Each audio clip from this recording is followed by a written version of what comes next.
let's go to a racetrack we used to race at and rebuild it, and like something that we did at Wilkesboro, something that they invested like in Bowman Gray, right? Something that brings excitement, that's newness, that all of a sudden it's like, all right, that place is now a racetrack again. All right, let's continue the tradition. Let's keep growing it like a Wilkesboro, keep growing it like a Bowman Gray. I mean, look, people don't. The problem is, Freddie, people don't have the attention span anymore to be at one place for 2 weeks. 110% correct. For a week straight. You can't entertain you people.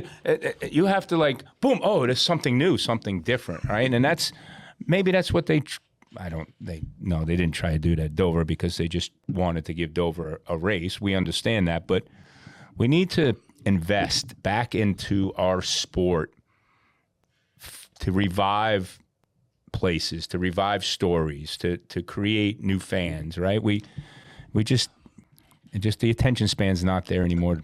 Let me say this. I'm with you. But you go back. Remember when the Monster Jam trucks would do backflips, and it was the biggest thing in the world. And then snowmobiles started doing backflips, and everybody was just in awe. And now it's normal. Yeah. Now it's like, what do you mean they didn't do a flip? They didn't do two of them? Yeah. Right. So it's a societal shift is what you're saying.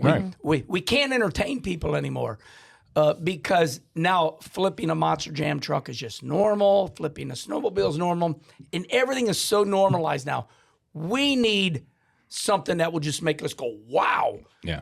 And it's really hard to do when cars just go in circles. Yep. I think what we need to do is NASCAR and SMI need to make a little trade, give Bowman Gray the All-Star race, and make Dover a points race in place of one of the ISC tracks, because $1 million on the line of Bowman Gray shit could get a little exciting. Carson, Sorry, I was going to say I flirted that idea just messing with our late model stock competitors. I said, what if the car store did? You know, an image burnt in my head is the Bowman Gray race in the rain.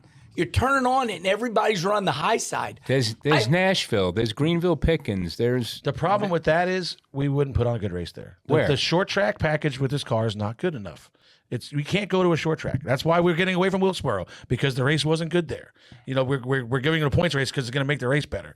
We can't pass with this package. So like it's got to be a place like Bowman Gray or a quarter mile or something tight where we can.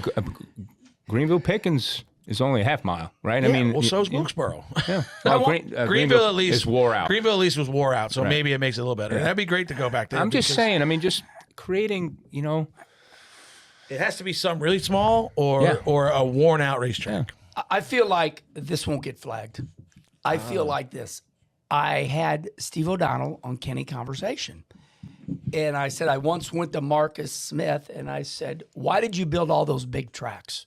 Like Chicagoland or, out there in Fontana, California. He said, because we went from 60,000 people to 200 and we needed bigger racetracks to fill the people. And Steve O'Donnell said, and our cars were not ready for those tracks. So even Steve admitted, to your point, I think the All-Star race is ready to go back to Charlotte because these cars now can search the high groove, the bottom groove. And I think at Charlotte, these cars are ready for that racetrack. But the people aren't going to go twice in 1 week. They don't do that anymore. Oh, I didn't think about that. Well, I mean, and it's expensive to do.